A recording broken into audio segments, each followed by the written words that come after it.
Si alguien te preguntara cuáles fueron las decisiones importantes que tomaron los Warriors para establecer una de las dinastías más grandes de todos los tiempos, la primera que viene a la mente probablemente sea la dolorosa decisión de traspasar a Monte Ellis.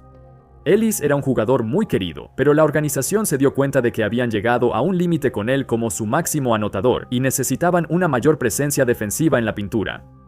Este intercambio también abrió más oportunidades para el más grande y menos dominante con el balón, Klay Thompson, quien resultó ser el compañero perfecto de Curry en la dupla de guardias. Sin embargo, por muy bueno que haya sido este intercambio, diría que el factor más importante ocurrió por accidente. David Lee, un All-Star, había estado en los Warriors por un tiempo, y él era el tipo que mantenía el fuerte mientras los Warriors construían un nuevo futuro. Luego, en un partido de pretemporada, todo cambió. Lee se lesionó, lo que lo obligó a perderse 24 de los primeros 25 partidos de la temporada. Durante este tiempo, Draymond Green se convirtió en el ala pivot titular. E incluso después de que Lee regresó, los Warriors estaban jugando tan bien con Draymond que Steve Kerr decidió que Lee saliera desde la banca.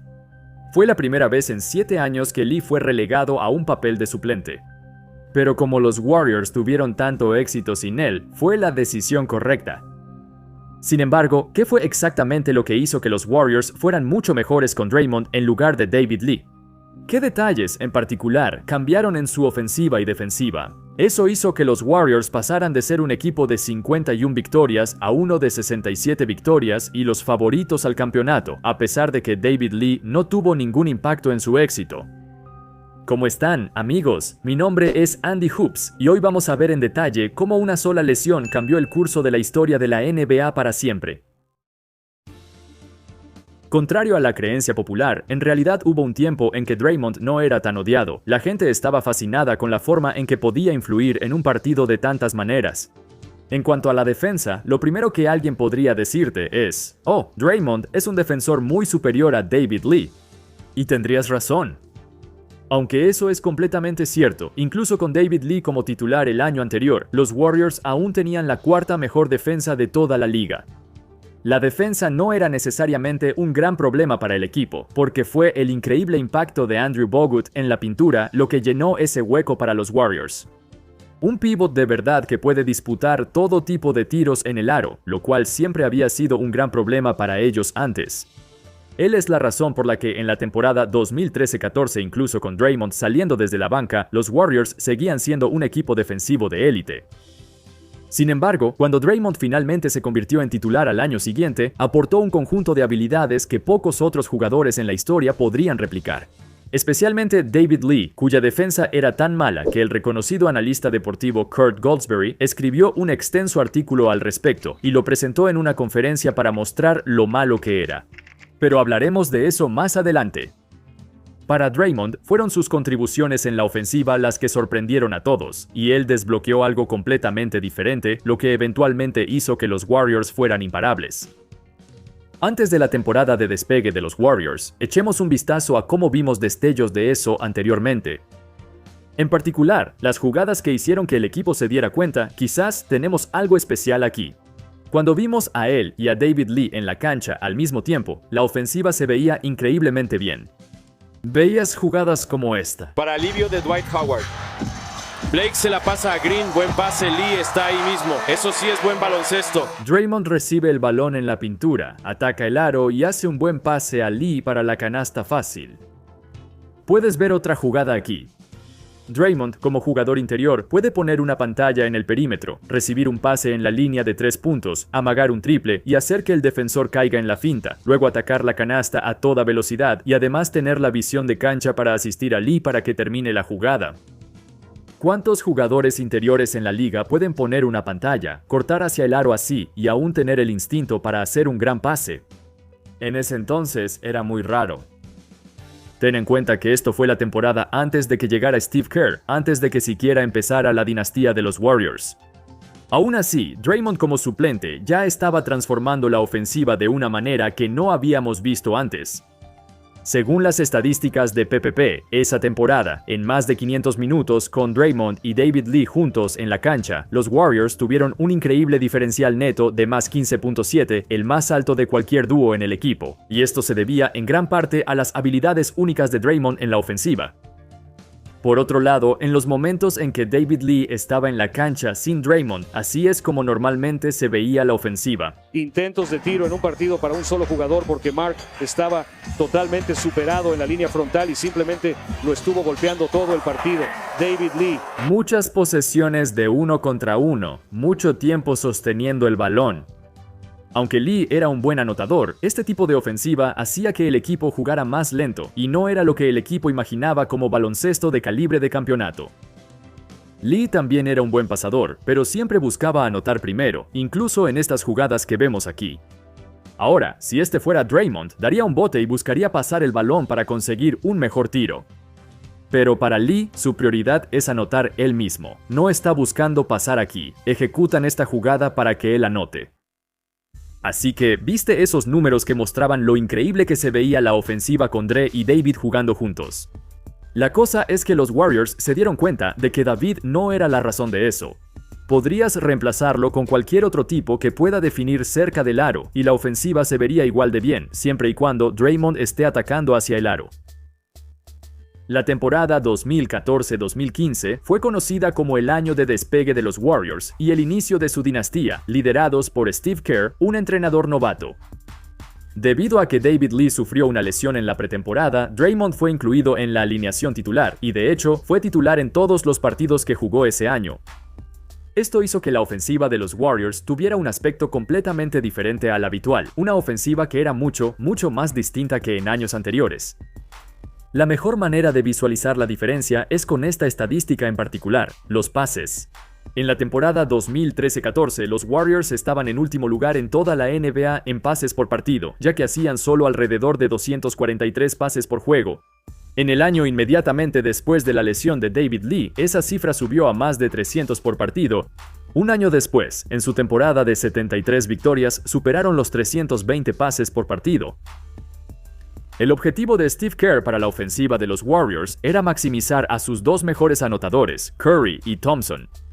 Aunque son excelentes tiradores tras el drible, son aún mejores saliendo de cortinas y lanzando tras recibir el balón.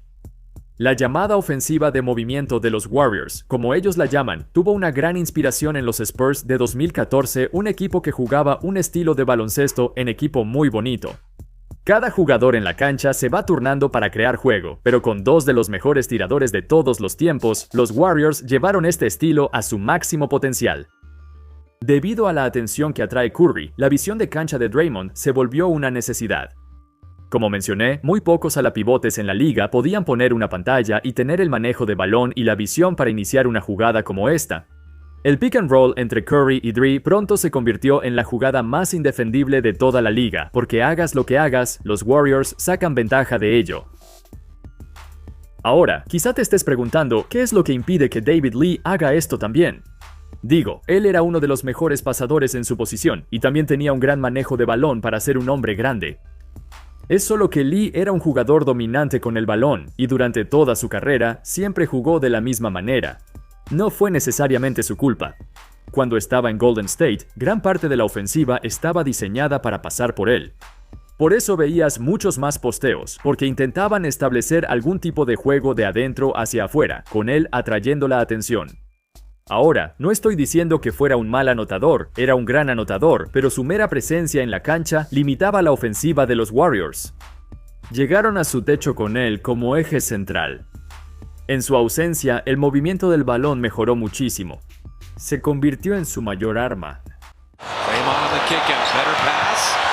El amague la devuelve, completamente solo, bueno.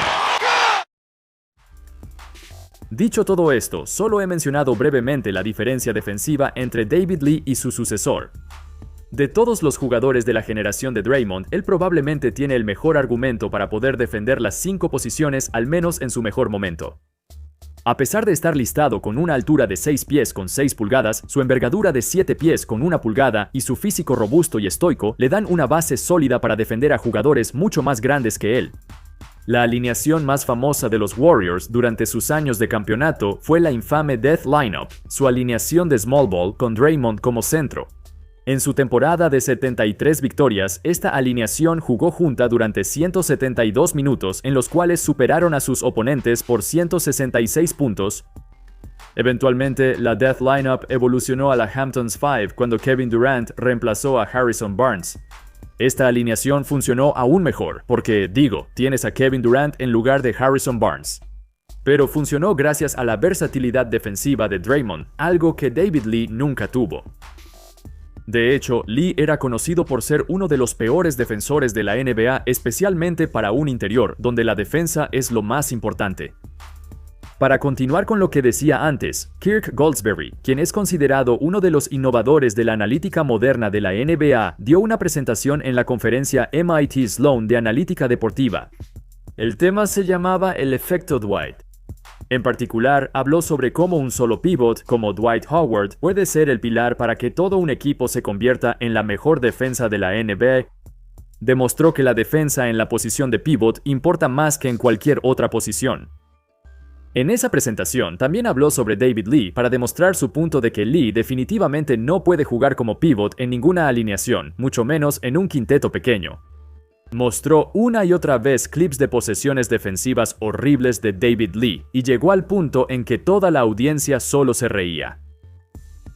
Esto se volvió muy conocido en los círculos de la NBA y un reportero le preguntó a Lee cómo se sentía al respecto, a lo que él respondió, cito, «Hay muchos números diferentes para respaldar muchas cosas diferentes. No puedes querer las dos cosas. No puedes decir que el hecho de que yo haga 20 puntos y 10 rebotes no importa, porque los números no importan, pero al mismo tiempo los gráficos del MIT sí importan. No puedes querer las dos cosas». Bueno, resultó que los gráficos del MIT sí importaban. El ascenso de los Golden State Warriors se construyó sobre el análisis de datos y coincidió con la caída de David Lee. Lamentablemente para él, su lesión en el tendón de la corva, junto con un problema persistente en la cadera, provocaron la caída de toda su carrera. La temporada 2013-14 resultó ser su último año como titular y desde entonces fue traspasado varias veces, hasta su retiro en 2017. Lee terminó su carrera con un solo campeonato en 2015, pero no tuvo mucho impacto en esa postemporada. Apareció en solo 13 juegos de playoffs ese año, jugando apenas 8 minutos por partido. Fue una señal de que su tiempo en Golden State había llegado a su fin, ya que dieron inicio a una nueva era sin él. El recuerdo de David Lee, al igual que Monte Ellis, se perderá con el tiempo. Dentro de 20 o 30 años, cuando la gente los mencione, serán vistos como los tipos que entretuvieron a los aficionados durante algunos años, pero que para que el equipo se convirtiera en contendiente necesitaban ser reemplazados. Para mí, David Lee es el único punto brillante en la era más desastrosa del baloncesto de los Knicks. Fue la última selección de la primera ronda en 2005 y se convirtió en un All-Star en Nueva York. Había un sentimiento de orgullo al ver a un jugador joven desarrollarse realmente en una época tan tumultuosa para la franquicia. Antes de Carmelo Anthony, antes de Amar'e Stoudemire, Lee era el tipo que nos sorprendía y hacía que los Knicks fueran algo soportables de ver a pesar de todas las derrotas. Eso es algo que no voy a olvidar. Muchas gracias a todos por ver. Espero que hayan disfrutado el video y por supuesto, como siempre, nos vemos la próxima vez. Cuídense.